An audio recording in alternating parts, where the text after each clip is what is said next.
అందరికీ నమస్కారం. పండగలొస్తున్నాయంటే ఒకవైపు సంతోషం, మరోవైపు ఒక రకమైన ఒత్తిడి ఉంటుంది కదా. నిజమే. అంతా పర్ఫెక్ట్గా జరగాలి, అందరూ ఆనందంగా ఉండాలి, ఏ లోటు రాకూడదు అని. ఈ ఫీలింగ్ మనకే కాదు, దాదాపు 160 ఏళ్ల క్రితం కూడా ఉండేదంటే నమ్ముతారా? ఆశ్చర్యంగా ఉంటుంది వినడానికి. ఈరోజు మనం 1860 నాటి ఒక ప్రసంగాన్ని లోతుగా చర్చిస్తున్నాం. దాని పేరు ఎ మెరీ క్రిస్మస్. ఇచ్చింది సిహెచ్ స్పర్జన్ అనే ప్రఖ్యాత బోధకుడు. ఇది క్రిస్మస్ గురించే అయినా ఇందులో ఏ పండుగకైనా ఏ వేడుకకైనా పనికొచ్చే ఒక లోతైన ఆలోచన ఉంది. ఇందులో ఉన్న అత్యంత ఆశ్చర్యకరమైన విషయమేంటంటే, క్రిస్మస్ ఆనందం గురించి మాట్లాడటానికి స్పర్జన్ ఎంచుకున్నది యోబు గ్రంథం. అదే కదా. యోబు అనగానే మనకు గుర్తొచ్చేది బాధ, కష్టాలు, అంతులేని శ్రమలు. అవును. అలాంటి పుస్తకం నుండి మెరీ క్రిస్మస్ అనే సందేశం ఎలా వస్తుంది? యోబు 1-4-5 వచనాల ఆధారంగా ఈ ప్రసంగం ఉంటుంది. అందులో యోబు పిల్లలు విందులు చేసుకోవటం, ఆ తర్వాత వాళ్లు తమ మనసులో ఏమైనా పాపం చేశారేమో అని యోబు భయపడి వాళ్లకోసం బలులు అర్పించటం ఉంటుంది. ఒక చిన్న సంఘటనన్నమాట. అవును. ఈ చిన్న సంఘటన ఆధారంగా స్పర్జన్ 3 గంటల శబ్దాలు వినిపిస్తాయంటున్నారు. మొదటిది పండుగ గంట, రెండవది ఉపదేశగంట, మూడవది అంతిమ గంట. 3 గంటల ఆలోచన చాలా ఆసక్తికరంగా ఉంది. మొదటిది పండుగ గంట అన్నారు కదా, అంటే వేడుక చేసుకోవచ్చు అని స్పర్జన్ చాలా గట్టిగా చెప్తున్నారన్నమాట. అవును, ఒక రకంగా పర్మిషన్ ఇస్తున్నట్టు. అవును, ఖచ్చితంగా. పైగా ఆయన కాలంలో అది చాలా ధైర్యమైన మాట. ఎందుకంటే స్పర్జన్ కాలంలోని ప్యూరిటన్స్ అనే ఒక క్రైస్తవ వర్గం క్రిస్మస్ జరుపుకోవటాన్ని తీవ్రంగా వ్యతిరేకించేవారు. అలాగా? వాళ్ల దృష్టిలో అది బైబిల్లో దేవుడు ఆజ్ఞాపించిన పండుగ కాదు. ఒక్క నిమిషం, అసలు వాళ్ళు ఎందుకంత గట్టిగా వద్దన్నారు? ఏదో చిన్న అభిప్రాయ భేదంలా లేదిది. లేదు. వారి దృష్టిలో అది బైబిల్లో చెప్పని పండుగ అవటంతో పాటు పాత పాగన్ సంప్రదాయాలతో ముడిపడి ఉందని భావించారు. అర్థమైంది. అందుకే దాన్ని జరుపుకోవడమంటే దేవుడిని అవమానించడమే అని వాళ్లు నమ్మారు. అలాంటి వాతావరణంలో స్పర్జన్ లేచి నిలబడి, లేదు, మనం వేడుక చేసుకోవచ్చు అని చెప్పడం నిజంగా ఒక పెద్ద విషయమే. మరి ఆయన దృష్టిలో పండుగ అంటే? ఆయన ప్రకారం చూడండి, కుటుంబం కలుసుకోవాలి, ఒకరితో ఒకరు ప్రేమను పంచుకోవాలి, కాస్త విశ్రాంతి తీసుకోవాలి. దీనికి ఇదొక మంచి అవకాశం అన్నమాట. అయితే ఇది ఏ నియమాలు లేని ఫ్రీ ఫర్ ఆల్ పార్టీలా కాదనుకుంటా. వేడుక చేసుకోవచ్చు, కాని ఎలా చేసుకోవాలనే దానిపై స్పర్జన్ కొన్ని పద్ధతులు చెప్పుంటారు కదా. ఖచ్చితంగా, అక్కడికే వస్తున్నాను. యోబు పిల్లల విందునే ఉదాహరణగా తీసుకున్నారు కాబట్టి. అవును, యోబు పిల్లల విందులలో 4 మంచి లక్షణాలున్నాయని స్పర్జన్ గుర్తించారు. మొదటిది మంచి ఇళ్ళు. వాళ్లు తమ సొంత ఇళ్లులోనే విందు చేసుకున్నారు, బయట పబ్లిక్ హౌసులలో కాదు. అంటే ఎక్కడైతే కుటుంబ ప్రార్థనలు జరుగుతాయో, ఎక్కడైతే పవిత్రమైన వాతావరణం ఉంటుందో అక్కడే వేడుక జరుపుకున్నారు. ఇది ఈ రోజుల్లో కూడా ఎంత నిజమో కదా. ఇంట్లో మన వాళ్ల మధ్య చేసుకునే వేడుకకు ఉండే విలువ వేరు. అదే. ఇక రెండవ లక్షణం మంచి సాంగత్యం. మంచి సాంగత్యం. వాళ్లు తమ అన్నదమ్ములు అక్కచెల్లెలతోనే కలిసి ఉన్నారు, బయట అపరిచితులతో కాదు. అంటే మంచివాళ్లు మంచివాళ్లతో కలిసినప్పుడు ఆ వేడుక కూడా మంచిగా సురక్షితంగా ఉంటుంది. నిజమే. మూడవది మంచి ప్రవర్తన. వాళ్ల వేడుకల్లో ఎలాంటి అల్లరి, అసభ్యత, తప్పుడు మాటలు లేవని యోబు నమ్మాడు. అంటే అతనికి ఖచ్చితంగా తెలీదు. అందుకే బైబిల్లో ఒకవేళ నా కుమారులు పాపం చేసి ఉండవచ్చు అని మాత్రమే ఉంటుంది, కాని వారు పాపం చేశారు అని ఖచ్చితంగా చెప్పలేదు. ఓకే. అంటే పైకి వారి ప్రవర్తన చాలా గౌరవప్రదంగా ఉంది. ఇక 4వది వారి ఉద్దేశం కూడా మంచిదై ఉండాలి. సరిగా చెప్పారు. 4వది మంచి ఉద్దేశం. వారి లక్ష్యం కుటుంబ ఐక్యతను, ప్రేమను పెంచుకోవటం. ఈ కుటుంబ సమావేశాల ద్వారా వారి మధ్య ఉన్న బంధం మరింత బలపడాలని కోరుకున్నారు. అందుకే స్పర్జన్ దృష్టిలో ఇలాంటి విందులు తప్పు కాదు, పైగా అవసరం కూడా. ఇది కాదా? అస్సలు కాదు. స్పర్జన్ ప్రకారం ఇది ఆనందాన్ని పాడు చేయడం కాదు, దాన్ని కాపాడటమా? అవును. ఆయన ఏమంటారంటే, పాపం జరగడానికి ఎక్కడైనా ఆస్కారముంది. ముఖ్యంగా కడుపు నిండుగా ఉన్న భోజన బల్ల దగ్గర శోధనలు చాలా బలంగా ఉంటాయి. స్పర్జన్ ఒక పాత సామెతను కూడా చెప్పారు. ఆకలితో చనిపోయిన వారికంటే అతిగా తిని చనిపోయిన వారే ఎక్కువ. ఎంత నిజం. ఎంత మంచివారైనా మనుషులు బలహీనులే. అందుకే ఎప్పుడూ అప్రమత్తంగా ఉండాలి. ఆయన ఇంకా ఏం చెప్పారంటే, ఇద్దరి కలిసిన చోట మూడవాడు సైతాను ఉంటాడని. ఎంత పవిత్రమైన ఉద్దేశంతో సమావేశమైనా దుష్టశక్తులు ప్రవేశించడానికి అవకాశం ఉంటుంది. అంటే ఈ హెచ్చరిక ఉద్దేశం భయపెట్టడం కాదు, జాగ్రత్తగా ఉండమని చెప్పడం అన్మాట. ఖచ్చితంగా. అంటే యోబు కేవలం భయపడి ఊరుకోలేదు, ఆ భయాన్ని ఒక బాధ్యతగా తీసుకున్నాడు. మరి ఆ బాధ్యతను ఎలా నెరవేర్చాడు? అక్కడే అసలు విషయం ఉంది. యోబు భయపడి ఆగిపోలేదు, దానికొక పరిష్కారం కనుగొన్నాడు. తన పిల్లలను పిలిచి వారిని పవిత్రపరిచాడు. పవిత్రపరచడమా అంటే?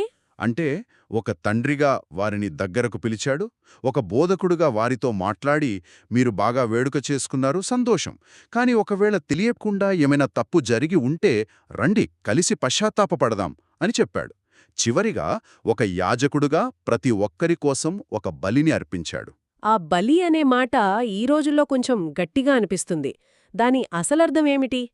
ఆ కాలంలో దాని అర్థం పాపాన్ని సరిదిద్దడానికి ఒక ప్రాయశ్చిత్తం చేయడం. అంటే మా తప్పులను మేం గుర్తిస్తున్నాం, మమ్మల్ని క్షమించమని కోరుతున్నాం అని దేవుడికి చూపించే ఒక గంభీరమైన బాధ్యతాయుతమైన చర్య. ఓకే.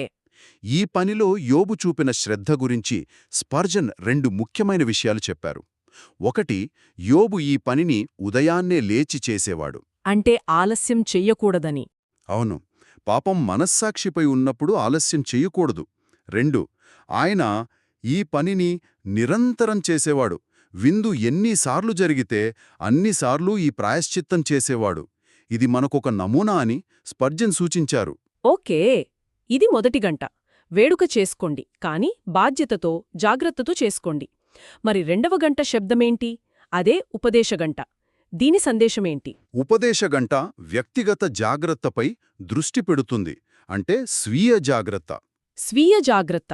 స్పర్జన్ తనకం చాలా సూటిగా, శక్తివంతంగా ఉంటుంది.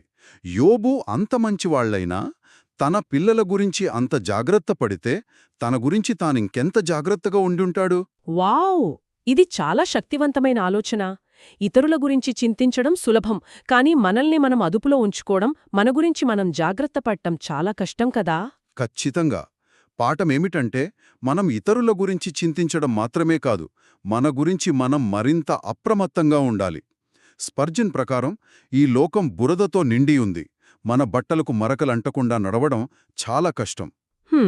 అందుకే ఆధ్యాత్మిక కవచం ధరించి ఉండాలి అంటున్నారు. అంటే మనం ఒక వైరస్ ఉన్న చోటికి వెళ్లేటప్పుడు మాస్కు వేసుకున్నట్టు. మంచి పోలిక. ఆనందాన్ని వదులుకోనక్కర్లేదు, కాని మనల్ని మనం కాపాడుకోవాలి అంతే. అంటే ఇది కేవలం పెద్ద పెద్ద పాపాల గురించి కాదు, రోజువారీ జీవితంలో కూడా అప్రమత్తంగా ఉండమని చెప్పడమా? అవును, అదే. స్పర్జన్ ఏమంటారంటే మనలో ఎవరో తగినంత జాగ్రత్తగా లేమని. అందుకే ప్రతి చిన్న పని చేసే ముందు దేవుణ్ణి సహాయం అడగాలి. లేకపోతే మన సాధారణ పనులు కూడా పదునైన ఆయుధాల్లా మనల్ని గాయపరచవచ్చు. అందుకే ఈ ఉపదేశ గంట నిరంతరం మన చెవిలో మోగుతూ ఉండాలి. జాగ్రత్త, నిన్ను నువ్వు కాపాడుకో అని. సరే, వేడుక చేసుకోమన్నారు, జాగ్రత్తగా ఉండమన్నారు. ఇక్కడతో అయిపోలేదు.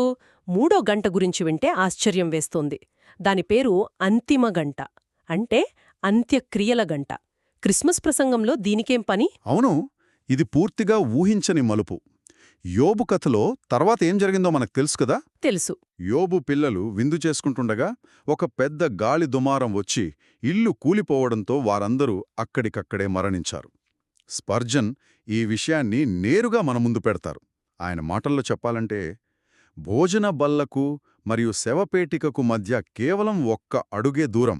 అమ్మో, ఇది చాలా భయంకరంగా ఉంది. క్రిస్మస్ పార్టీలో ఎవరైనా మరణం గురించి మాట్లాడితే అందరూ ఆ వ్యక్తిని పార్టీ పాడు చేస్తున్నాడని అనుకుంటారు. స్పర్జన్ ఇలాంటి మాటలతో తన శ్రోతలను దూరం చేసుకునే ప్రమాదం లేదా? అద్భుతమైన ప్రశ్న. స్పర్జన్ ఇక్కడే ఒక ముఖ్యమైన వ్యత్యాసాన్ని చూపించారు.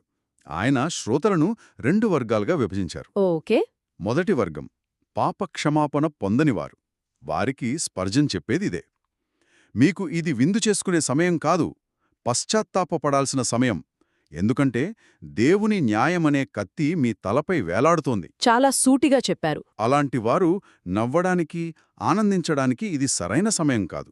మీ సమయం ఏడవడానికి, పశ్చాత్తాపపడటానికి. ఇది వారికి ఒక తీవ్రమైన హెచ్చరికనమాట. కలిగించదా? వారికి కూడా ఇది ఒక జ్ఞాపికే, కాని భిన్నమైన రీతిలో. క్షమాపణ పొందిన విశ్వాసులు సంతోషకరమైన హృదయంతో విందు చేసుకోవచ్చు.